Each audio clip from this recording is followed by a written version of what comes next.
Hello दोस्तों, स्वागत है आप सभी का आज की एक और नई वीडियो में। दोस्तों, हम लोग आज की वीडियो में क्लासिकल डांस यानी शास्त्रीय नृत्य को पढ़ेंगे अच्छे से।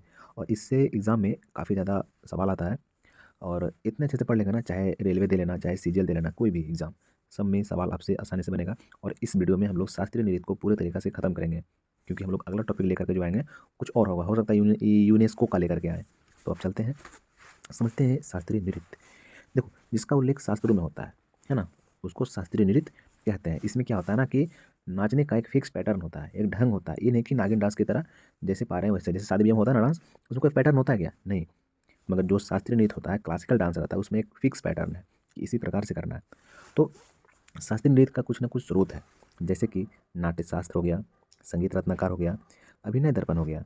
इसका लेखक का नाम है, आपको लेखक का नाम याद रखना पड़ेगा। जैसे नाट्य शास्त्र का लेखक भरत मुनि, संगीत रत्नाकर का लेखक सारंगदेव, अभिनय दर्पण का लेखक नंदकिशोर। इस प्रकार से नाम याद रख सकते हो। फिर देखो दोस्तों, जो नाट्य शास्त्र है इसको क्या कहते हैं? इसको पंचम वेद कहते हैं।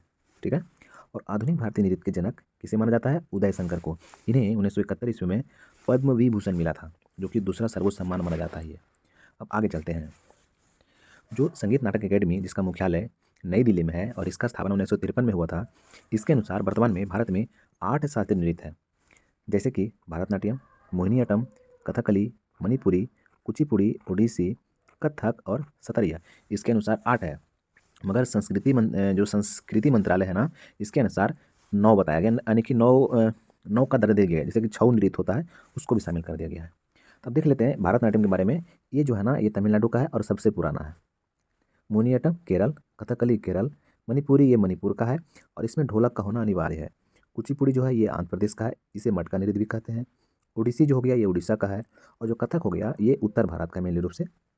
तो अगर कुछ और पूछे तो उत्तर प्रदेश से राजस्थान दिमाग में रख सकते हो। सतारी की बात करें तो असम, और ये सबसे लेटेस्ट शास्त्रीय नृत्य माना जाता है।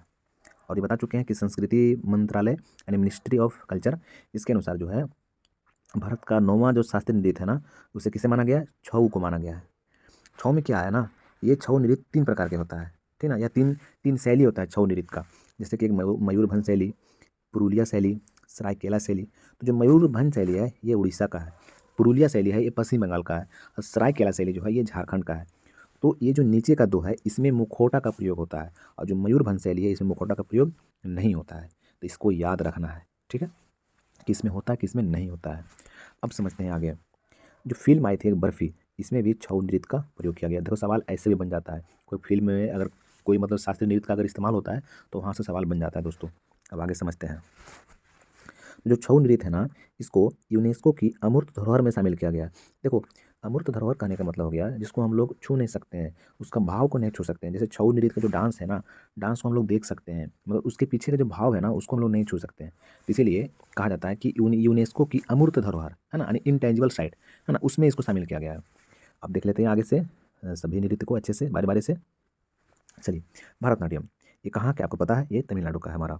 इसका एक और नाम है, 2 नाम है, एक है दासियाटम, एक हो गया दासियाटम, और एक हो गया सादिराटम। 2 नाम हो गया, दोनों नाम दिमाग में रखना है। और जो भरतनाट्यम है ना, इसका उल्लेख कहाँ मिलता है? अभिनय दर्पण में। कुछ देर पहले बताए थे, अभिनय दर्पण का लेखक कौन है? आप लोग कमेंट में बताओ, ठीक है। अब आगे समझो। जो ये भरतनाट्यम होता है ना, इसमें 3 उंगली से ओम की आकृति बनाया जाता है। कभी आप देखना मोबाइल खोल के भरतनाट्यम को, 3 उंगली से ओम की आकृति बनता है इसमें। तो ये इसका प्रमुख मुद्रा है। सवाल इससे भी बनता है कि किसमें ओम की आकृति उसकी प्रमुख मुद्रा है? तो भरतनाट्यम हो गया। जो भरतनाट्यम सिखाता है उसको नट्टू बनार कहते हैं, भी आई है, ठीक है। तो भरतनाट्यम भी इसका शैली है, जैसे तंजौर शैली, कांचीपुरम शैली, पंडालूर शैली, ये इसका शैली है, ठीक है। तो ये पूछेगा आपसे कि तंजौर शैली किससे रिलेटेड है, कांचीपुरम किससे रिलेटेड है, कांचीपुरम शैली, पंडालूर शैली जो है किससे रिलेटेड है, ऐसे करके सवाल बनेगा। तो अगर हम बात करें अब आगे, जैसे कि भरतनाट्यम के बारे में हम जानते हैं, बहुत सारा बात जानते हैं, और ये है कि जो भरतनाट्यम का अपना अपना मुद्रा होता है। जैसे कि एक देखें कि ओम की आकृति इसका एक मुद्रा है, तो उसी प्रकार से भरतनाट्यम में जो मुद्रा है ना, वो चिदम्बरम के मंदिर है ना, वहाँ पर इसको चित्रित किया गया है ना। चिदम्बरम का मंदिर जो है ये तमिलनाडु में है। अब आगे चलते हैं। अब देखो, भरतनाट्यम का ना अभिन्न अंग है, यानी कि कहने का मतलब हो गया कि इसके बिना ये अधूरा है, ऐसा होगा ही। जैसे कि भरतनाट्यम अगर कोई स्टार्ट करेगा तो जो नृत्य स्टार्ट होगा उसको कहते हैं अलारिपू, ठीक है। और जो नृत्य का अंत होता है उसको कहते हैं तिल्लाना। तो वीवीआई पॉइंट है, ये अक्सर सवाल में आ जाता है। अलारिपू तिल्लाना किससे संबंधित है? तो ये भरतनाट्यम से संबंधित है। है ना, किसी प्रकार से सवाल बना सकता है आपसे। फिर भरतनाट्यम को पुनर्जीवित करने का जो श्रेय है वो ई कृष्णा अय्यर और रुक्मणी देवी अरुण डेल को दिया जाता है। ये भी पॉइंट है, हालांकि इजी है ये क्योंकि काफ़ी पॉपुलर है। तो इसको पुनर्जीवित करने का श्रेय किसे जाता है? ई कृष्णा अय्यर और रुक्मणी देवी अरुण डेल। हो गया। अब और कुछ है, जैसे कि इसके प्रमुख कलाकार। तो पहले हम लोग पढ़ लेते हैं इसी को, रुक्मणी देवी अरुण डेल। और हाँ दोस्तों, इसका पीडीएफ जो है ना आपको इसका पीडीएफ जो है वो आपको सदा नीरा एकेडमी, यहाँ जो नाम देख रहे हो ना पीडीएफ में, सदा नीरा एकेडमी, ये जो मेरे चैनल का नाम है सदा नीरा एकेडमी, आपको सर्च करना है टेलीग्राम पे, वहाँ पर ये पीडीएफ आपको मिल जाएगा। आप इसको प्रिंट करा के लिख लेना। हम ही मेहनत कर दिए क्योंकि लिखने में बहुत टाइम लगा है, हम ही मेहनत कर दिए ताकि आपको मेहनत कम करना पड़े। और इतना कन्फर्म दावे साथ कर सकते हैं कि अगर आप इसको अगर अच्छे से पढ़ के याद कर लेते हो ना, या तो करना पड़ेगा क्योंकि इतना सारा नाम है, किसको पद्म विभूषण मिला, किसको पद्मश्री मिला, है ना, वो तो याद करना पड़ेगा आपको। तो इतना कंफर्म हो जाओगे कि अगर शास्त्रीय नृत्य से सवाल आया ना तो 90% प्लस बनेगा आपसे, इतना याद रखना। ठीक है, तो इसको कंप्लीट करना आपका काम है। हमारा जिम्मेदारी था कि हम बता दें और आपको पीडीएफ दे दें। अगर सिर्फ हम ऐसे ही छोड़ देते हैं तो शायद उतना अच्छा नहीं रहता, मगर पीडीएफ अगर दे देंगे आपको तब प्रिंट करा के पढ़ सकते हो। और वीडियो थोड़ा लंबा भी हो सकता है, इसलिए घबराना नहीं। तो रुक्मणी देवी अरुण डेल के बारे में है ना, इनके बारे में कहा जाता है ना कि ये कला क्षेत्र फाउंडेशन की स्थापना करते हैं 1936 में। किसका? कला क्षेत्र, यहाँ पर कल लिखा गया, इसको आपको सही कर लेना है ना। तो कला क्षेत्र फाउंडेशन का स्थापना कब होता है? 1936 में। कौन करता है? रुक्मणी देवी अरुण डेल। फिर और क्या है, ये तो 1936 में कर दी। 1952 ईस्वी में ये पहली बार ऐसा हुआ कि राज्यसभा में ये नामित हुई थी।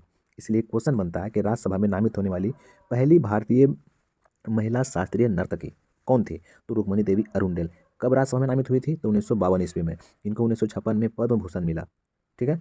फिर पशु के संरक्षण के लिए है ना इनको एक पुरस्कार मिला, प्राणी मित्र पुरस्कार, 1968 में मिला। भी आई है, ये सब सवाल अक्सर बन जाएगा आपके एग्जाम में। ठीक है। कला क्षेत्र फाउंडेशन का स्थापना कब हुआ था? 1936 में। लोग सोचता है ना कि सवाल कहाँ से बनता है, देखो कहाँ कहाँ खतरनाक खतरनाक पॉइंट है ये सब। ठीक ना। अब बताओ, प्राणी मित्र पुरस्कार कितना लोग जानेगा इसको? ठीक है, ये मिला था, कब मिला? 1968 में। अब समझते हैं अब आगे। चलिए, अब अगला नाम आया यामिनी कृष्णमूर्ति। ये जो है ना, ये जो कलाकार है, ये भारतनाट्यम और कुचिपुड़ी की प्रसिद्ध कलाकार है। इनका जन्म 1940 में होता है और इनका जो मृत्यु है ना वो 3 अगस्त 2024 को हो जाता है ना। इसलिए ये एग्जाम में बन सकता है, इसका सवाल आने का चांस है दोस्तों ये, है ना। ये जो स्ट्रैटेजी हम लोग पढ़ रहे हैं लेटेस्ट है पूरा तरीका से, इसमें हर एक डाटा को अपडेट किया गया है। ऐसा बात नहीं कि पुराना वाला है, सिर्फ पुराना है, जो नया जुड़ गया है वो है इसमें। तो जन्म 20 दिसंबर, ये हम अपना ऐड कर दिए खुद से क्योंकि हमको लगा लेटेस्ट डाटा ये।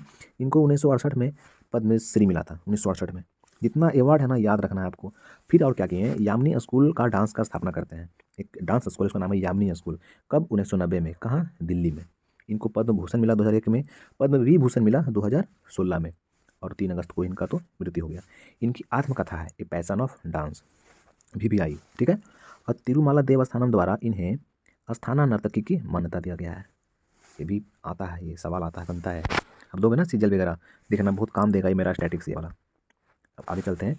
पद्मा सुब्रमण्यम, इनको 1981 में पद्मश्री मिला, 2003 में पद्म भूषण मिला और 2024 में पद्म विभूषण मिला। वैजंती माला के बारे में इतना याद रखना है कि इन्हें 2024 में पद्म विभूषण मिला। आपको बार बार पढ़ना पड़ेगा PDF वाला। फिर पी बाला सरस्वती की अगर हम बात करें तो इन्हें क्वीन ऑफ भारतनाट्यम कहा जाता है। इनको 1977 में पद्म विभूषण मिला था। देखो, जो पद्म विभूषण होता है ना ये दूसरा सर्वोच्च सम्मान होता है, पद्म भूषण जो होता है वो तीसरा होता है। ठीक है। अब आगे चलते हैं। सोनल मानसिंह, ठीक है। तो ये जो है फेमस कलाकार हैं, ये भारतनाट्यम और साथ में ओडिसी के फेमस कलाकार है सोनल मानसिंह। ये क्या था ना, इनके बारे में ये कहा जाता है ना कि सबसे कम उम्र में, देखो 2003 में मिला था, मगर ये इनका डेट ऑफ बर्थ हम यहाँ पर जान नहीं रहे हैं, मगर इतना याद रखना सोनल मानसिंह के बारे में कि सबसे कम उम्र में इनको क्या मिला था? पद्म विभूषण मिला था, है ना। तो सवाल बन जाता है कि सबसे कम उम्र में पद्म विभूषण प्राप्त करने वाली महिला नृत्यांगना कौन थी? तो सोनल मानसिंह। इनको पद्म भूषण मिला 1992 में, पद्म विभूषण मिला 2003 में, और राज्यसभा के लिए भी नामित हुई है 2018 में। ओके, अब आगे चलते हैं। अब देखो, अलामेर वल्ली, ये है ना, इसे एक उपाधि मिला है राजश्री शास्त्रीय नृत्य का। क्या मिला है? राजश्री शास्त्रीय नृत्य का उपाधि मिला है, VBI। अब आगे चलते हैं। अगला ये जो है ना ये भी काफ़ी अच्छा है, नतर्की नटराज। ये जो है ना इनको 2019 में पद्मश्री मिला था, और पद्मश्री प्राप्त करने वाली पहली ट्रांसजेंडर नर्तकी है ये, इसलिए इंपॉर्टेंट हो जाता है। इस पर स्टार लगा लेना, हालांकि जितना बता रहे हैं ना सब इंपॉर्टेंट है इसमें। ठीक है। आप प्रीवियस ईयर बनाना सवाल, 90% नहीं बनेगा ना शास्त्रीय नृत्य से तो खाना। चलो अब अगला चलते हैं। अगला है कमला लक्ष्मण।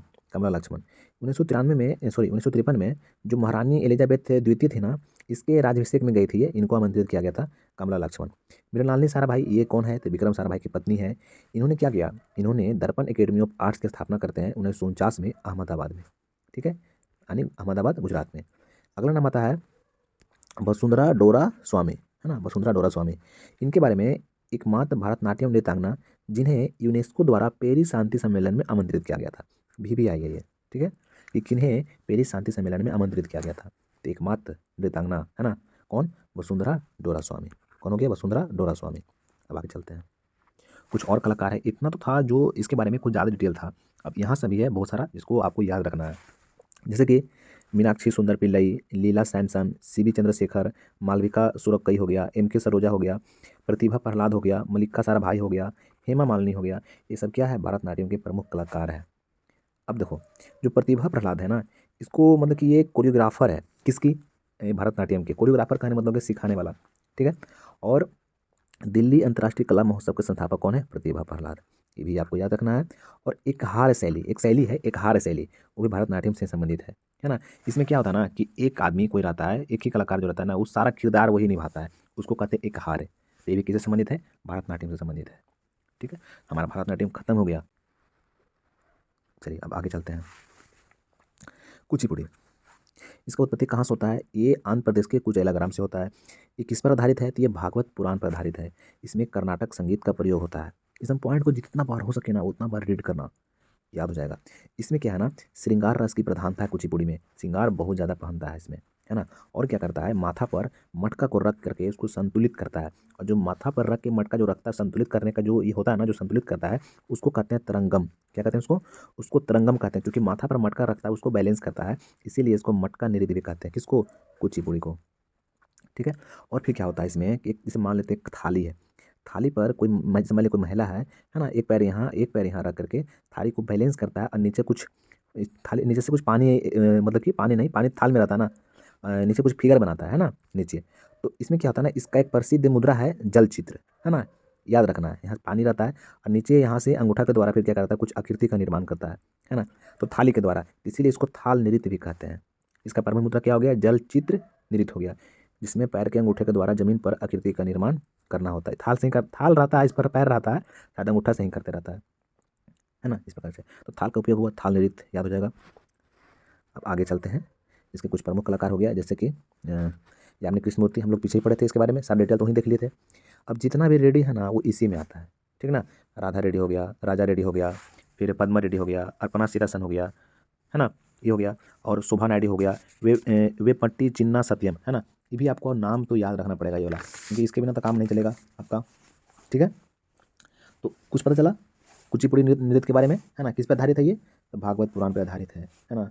इसमें किसकी प्रधानता होती है? इसमें श्रृंगार रस की प्रधानता होती है, ठीक है। अब क्या बताएं, है ना, यहाँ पर नाम थोड़ा सा मिस्टेक हो गया है, यहाँ पर वेमपति होगा, ठीक ना, वेमपंती। हम नहीं होगा, अगर PDF देंगे तो हम कोशिश करेंगे सही कर दें PDF को। चलो, तो वेमपंती हो गया ये, ठीक है ना, वेमपंती चिन्ना सत्यम। अब आगे चलते हैं, और एक है वेदांतम सत्यनारायण, इनको पद्मश्री मिला 1970 में, ये भी नाम याद रखना आपको। फिर यहाँ पर है नाट्य तरंगिणी स्कूल की स्थापना राधा रेड्डी एवं राजा रेड्डी ने किया था। हम वही बताने वाले थे, बता नहीं पाए, है ना। राधा रेड्डी और राजा रेड्डी क्या किया? नाट्य तरंगिणी स्कूल की स्थापना किया। तेलंगाना में पहली बार संगीत नाटक एकेडमी का पुरस्कार पद्मा रेड्डी को मिला, यानी कि पहले कभी तेलंगाना में किसी को नहीं मिला था संगीत नाटक एकेडमी पुरस्कार, पहली बार किसको मिला? पद्मा रेड्डी को मिला। अर्पणा सतीशन को राष्ट्रीय नृत्य शिरोमणि पुरस्कार मिला, VVI। कुचिपुड़ी कला अकादमी का स्थापना 1963 ईस्वी में कौन किया? वेदांतम नारायण ने किया। कौन किया? जिसको 1970 में क्या मिला था? पद्मश्री मिला था, और यही कुचिपुड़ी कला अकादमी की स्थापना कर देते हैं, ठीक है। अब आगे चलते हैं, अब ओडिसी पे आते हैं। ओडिसी, इसका शुरुआत मंदिरों में होता है, इसे चलती फिरती मूर्ति कला कहते हैं। इसका जो साक्ष्य मिलता है, प्रूफ मिलता है, वो उदयगिरी गुफा से मिलता है, प्रारंभिक साक्ष्य, ठीक है। इसके संरक्षक कौन थे? तो खारवेल उस समय का राजा था। इसका एक प्रमुख शैली है त्रिभंग मुद्रा। आपसे पूछ देगा कि त्रिभंग मुद्रा एक कुछ शैली इस प्रकार से होता है, त्रिभंग मुद्रा 3 बार मुड़ना, है ना, जैसे कि एक बार 2 बार, ये 3 बार, है ना। शरीर को कुछ इस प्रकार से बनाया जाता है। शरीर को 3 बार, 3 जैसे मोड़ा जाता है। गर्दन को मोड़ दिया, कमर के पास मोड़ दिया, पैर के पास मोड़ दिया। इसका जो ओडिसी नृत्य होता है ना, इसमें त्रिभंग मुद्रा जो है ना, वो प्रमुख इसका है। ये हो गया। तो चूंकि शरीर को मोड़ रहा ना, इसीलिए इसको बटु कहते हैं। तो इसलिए इस नृत्य को बटु नृत्य कहते हैं, ठीक ना। तो जो ये नृत्य शुरू होता है, शुरू करने की प्रक्रिया को मंगलाचरण कहते हैं। अब जब नृत्य अंत होता है, इसको थारीसन कहते हैं, ठीक है। ये दोनों याद रखिएगा। सवाल पूछ देगा कि मंगलाचरण थारीसन किससे रिलेटेड है ना। थोड़ा और हार्ड करना चाहेगा तो और पूछ देगा कि शुरू होता है उसको क्या कहते हैं, है ना। इसलिए याद होना चाहिए। तो हार्ड पूछे, हल्का पूछे, कोई फर्क नहीं पड़ेगा अपना को। चलिए अब समझते हैं थोड़ा यहाँ पर इसके कुछ प्रमुख कलाकार के बारे में। अब समझना है आगे। जैसे कि अगर बात करें केलुचरण महापात्र के बारे में बात करें, है ना। तो पहले नंबर पूछ देगा केलुचरण महापात्र जो है ये किसका कलाकार है। तो ओडिसी नृत्य का हो गया। इनको पद्म भूषण मिला 1988 में। और सृजन स्कूल की स्थापना करते हैं।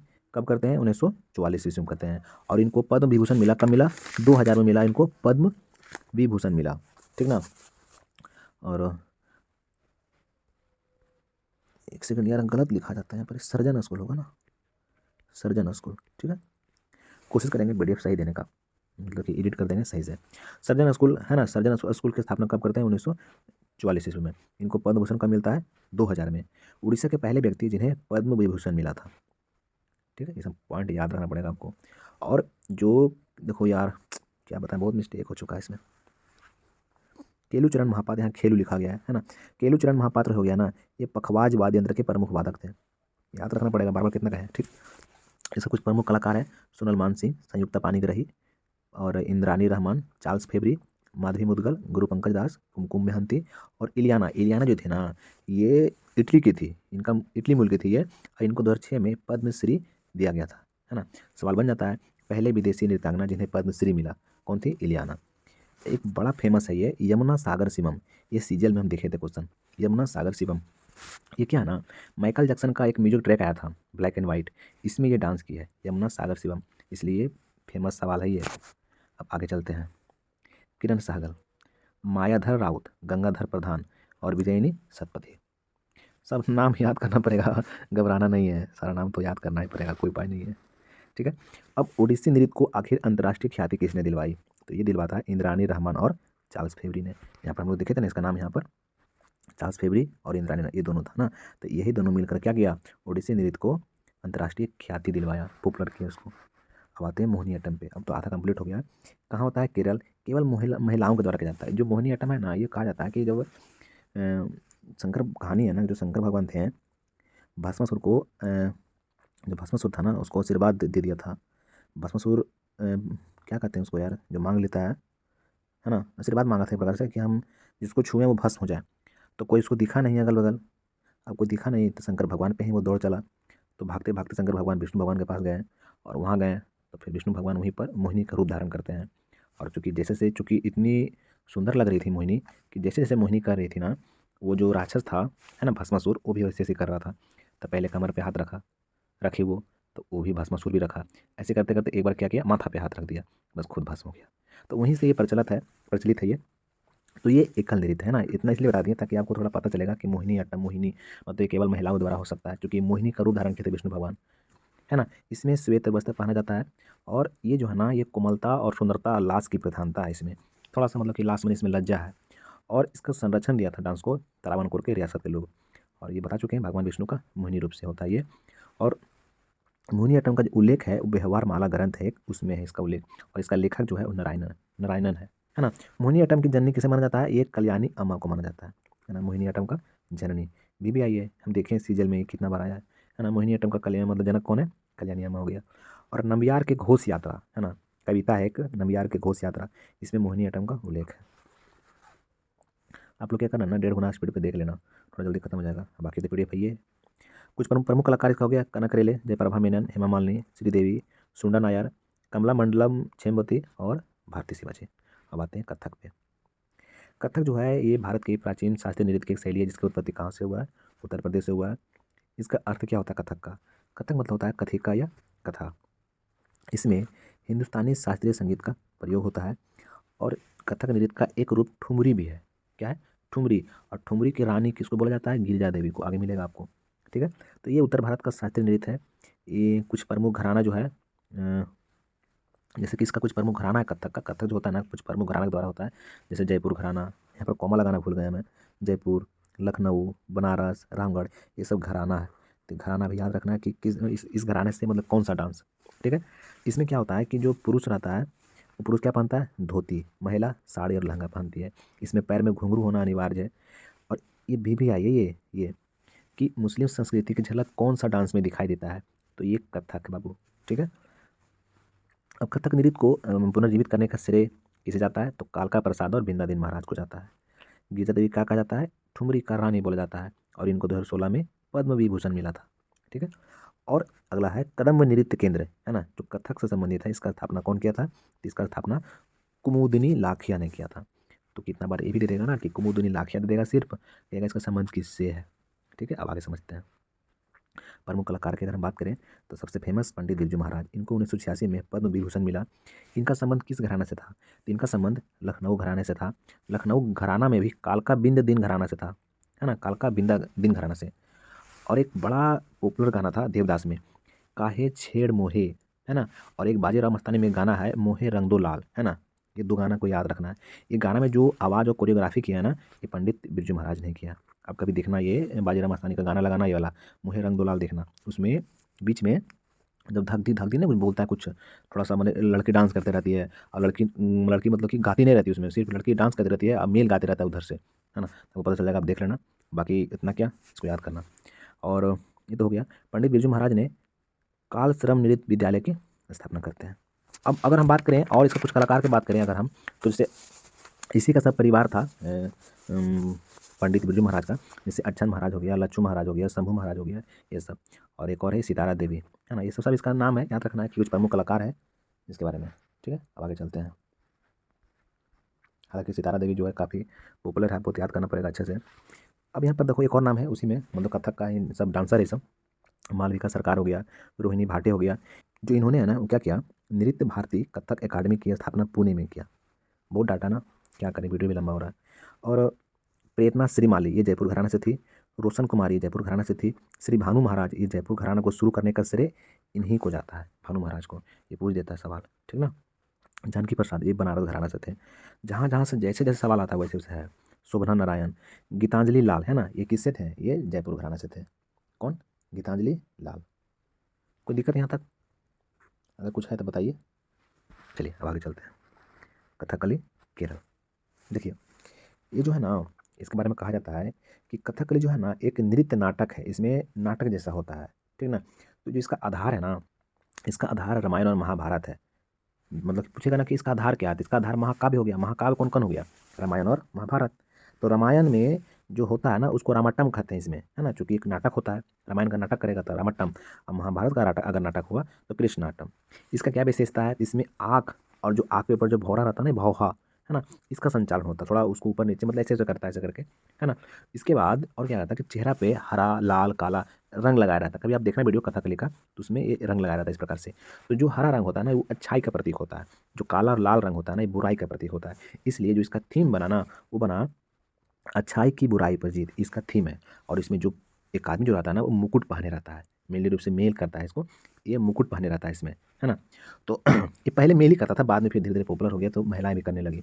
इसलिए मेल करता था कि उसमें तांडव रूप होता है, तांडव तो मेल करेगा, मगर आजकल महिला कहाँ पीछे रहती है, वो भी तांडव करती है ना। तो याद रखना है कि मुकुट का होना अनिवार्य है किस नृत्य में, कथकली। कहाँ का है, केरल का है, ठीक है। तो इस नृत्य में क्या होता है, तो इस नृत्य में बता चुके हैं सब चीज़, है ना। शुरुआत में इस नृत्य को केवल पुरुष ही करता था, मगर रीता गांगुली इसको क्या किए, सबके लिए शुरू कर दी। कथकली को पुनर्जीवित करने का श्रेय किसे जाता है, वी नारायण मेनन को जाता है और गुरु गोपीनाथ को जाता है। कथकली नृत्य से पहले सेवा के लिए अभ्यास होता है, कोई रनिंग करता है तो उससे पहले कुछ करता है कि नहीं, थोड़ा सा अपने को वार्म अप करता है। उसी प्रकार से कथकली नृत्य करने से पहले एक अभ्यास होता है, उसको सेवा के लिए अभ्यास करते हैं, ठीक है। अब यहाँ ध्यान दो, नल चरितम नाटक, है ना, जो नल चरितम नाटक है ना, ये नल और दमयंती की प्रेम कहानी का इसमें वर्णन होता है। तो ये भी इसी से मतलब कि कथकली पर निर्भर करता है, कथकली से ही मतलब कि इसी से रिलेशन है, ये इतना रखना है। नल चरित नाटक इसमें किसका है, तो नल और दमयंती की प्रेम कहानी है इसमें नल चरित में। कथकली की ऑस्ट्रेलिया जननी जो है ना, लुइस लाइट फुट है, क्या नाम था उसका, लुइस लाइट फुट। इसको कौन कहा था, ये पॉइंट लिखे नहीं है मगर बता देते हैं सही। इसको रविन्द्रनाथ टैगोर, है ना, गुरु रविन्द्रनाथ टैगोर ने कहा था इनको कि कथकली की ऑस्ट्रेलिया जननी है ये। कथकली नृत्य के फिक्स पैटर्न को क्या कहते हैं? क्लासम। एक पॉइंट इंपॉर्टेंट है, हर एक पॉइंट हम बार बार कहेंगे नहीं।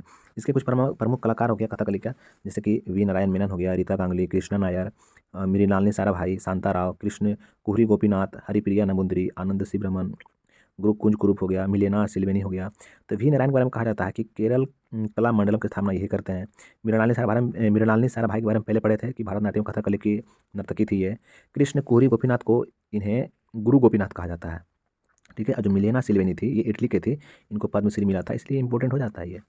अब मणिपुरी पे आते हैं। जो मणिपुरी है ये मणिपुरी में कहा जाता है ना, इसका जो आधार है मणिपुरी का, वो भगवान श्री कृष्ण और राधा रानी का रासलीला है। मणिपुरी का आधार किसका किसका है? भगवान श्री कृष्ण और राधा का, है ना, ये हो गया, दोनों का रासलीला है।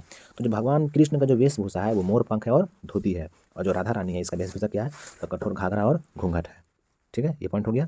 और जो जैसे होता है ना, जो मणिपुरी डांस होता है, नृत्य होता है, तो अगर समूह में डांस किया, उसको संकीर्तन कहते हैं, ठीक है। और एक जो ढोलक से होता है, एक होता है ना कि जो मेल रहता है, मेल मतलब कि होता है ना पुरुष, है ना, तो जो क्या करता है ना उसमें ढोलक इस्तेमाल करता है, तो ढोलक का होना अनिवार्य हो गया। तो जो ढोलक इस्तेमाल करेगा ना, जो उसमें तांडव रूप का दिखावा होगा, उसको पुंग या चोलम कहते हैं। क्या कहते हैं उसको? पुंग या चोलम। तो पुंग और चोलम है क्या? ये तांडव रूप है। और जोगोई क्या है? ये रासलीला है ना, ये तांडव रूप नहीं है। तो ये दोनों टर्म इसी का हो गया, मणिपुरी का हो गया।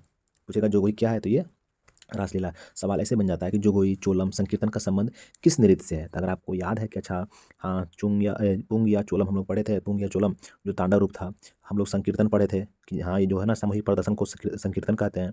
तो याद हो जाएगा कि हाँ मणिपुरी था, ठीक है। और चूँकि मणिपुरी नृत्य को बढ़ावा कोई अगर दिया कोई, तो गुरु रविन्द्रनाथ टैगोर दिए थे, शांति निकेतन में दिए थे। और शांति निकेतन के बारे में अगर थोड़ा सा बात करें, तो ये जो है ना वो 41वां विश्व धरोहर है ये, है ना, 41वां है। और इसका स्थापना जो होता है वो 1901 ईस्वी में रविन्द्रनाथ टैगोर ही करते हैं इसको। और अगर हम 42वां की बात करें विश्व धरोहर का, तो वो होयलेश्वर मंदिर है। क्या है? होयलेश्वर मंदिर। और 43वां की बात करें 43 नंबर का, तो वो है मोइदम, है ना, क्या है? मोइदम। याद रख सकते हो या नहीं, तो कभी पढ़ाएंगे ना वर्ल्ड हेरिटेज तो उसमें लिखा देंगे। एक्स्ट्रा बहुत हो गया इधर, इसी तो लंबा वीडियो हो रहा। चलो, अब इसका कुछ प्रमुख कलाकार हो गया यहाँ पर, हाँ ये देखना जरूरी है। झावेरी बहन होगी। झावेरी बहन में कौन कौन आती है? रंजना, दर्शना, सुवर्णा, नैना, ये सारा नाम याद रखना है। गुरु विपिन सिंह, इन्होंने क्या किया था? इम्फाल में 1972 ईस्वी में गोविंद जी नृत्यालय की स्थापना करते हैं। कौन? गुरु विपिन सिंह।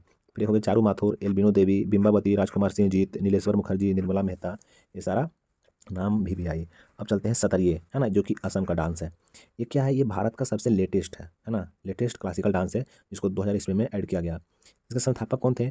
तो श्रीमंत शंकर देव थे। और शंकर देव ने अंकिया नाट नाटक की रचना किया था। ये नाम इसका याद रखना, ठीक। यह एक सामूहिक नृत्य है, पूरा समूह में किया जाता है। इसका सामूहिक नृत्य है ना, तो ये जो श्रीमंत शंकर देव थे, यही एक वाक्य बोले थे, नारा दिए थे। क्या नारा दिया था? यहाँ पर सिर्फ नारा में लिख दिए हैं, ये श्रीमंत शंकर देव नारा दिए थे, ठीक ना। आप इसको कॉपी में जब PDF निकालवाना ना, तो वहाँ पर लिख देना। जो नारा दिए थे श्रीमंत शंकर देव जी दिए थे ना, वो दिए थे कि एक शरण नाम धर्म, है ना, एक शरण, ये नारा था इनका, हम यहाँ पर कॉमा देना भूल गए। एक शरण नाम धर्म, ये नारा था इनका। इसका कहने मतलब होता है ना कि एक ईश्वर का नाम श्रद्धापूर्वक जपना, ये होता है। तो ये जो सतरिया नृत्य है, ये संबंधित किससे है? वैष्णव धर्म से संबंधित है। और इसमें एक बड़ा पॉपुलर है बोरगीत संगीत। तो बोरगीत संगीत का उपयोग किस में होता है? तो यह सतरिया नृत्य में होता है, ठीक है। अब इसका कुछ प्रमुख कलाकार है। श्रीमंत शंकर देव, शारदा शौकिया, इंदिरा बीपी बोहरा, इनको 2000 ईस्वी में पद्मश्री मिला। गुरु जतिन गोस्वामी हो गया, प्रदीप चलिया हो गया, गहन चंद्र गोस्वामी हो गया, मीनाक्षी मेधी हो गया, है ना, ये सब इसका प्रमुख कलाकार है। और एक लास्ट है नोट्स है यहाँ पर कि चाली, झुमरा, नादू और भंगी। क्या हो गया? चाली, झुमरा, नादू और भंगी, ये किससे संबंधित है? सतरिया नृत्य से संबंधित है। शायद यहीं तक था वीडियो, हाँ ख़त्म हो गया दोस्तों। तो आई होप दोस्तों आपको वीडियो अच्छा लगा होगा, थोड़ा बड़ा जरूर हो गया है मगर अच्छा लगा होगा। अगर अच्छा लगा है ना, पसंद आया ना, तो लाइक शेयर और सब्सक्राइब, बस इतना तो मांगते हैं। तब तक आप लोग अपना ख्याल रखिए, हम लोग मिलेंगे अब अगले वीडियो में। वीडियो देखने के लिए आपका बहुत बहुत धन्यवाद।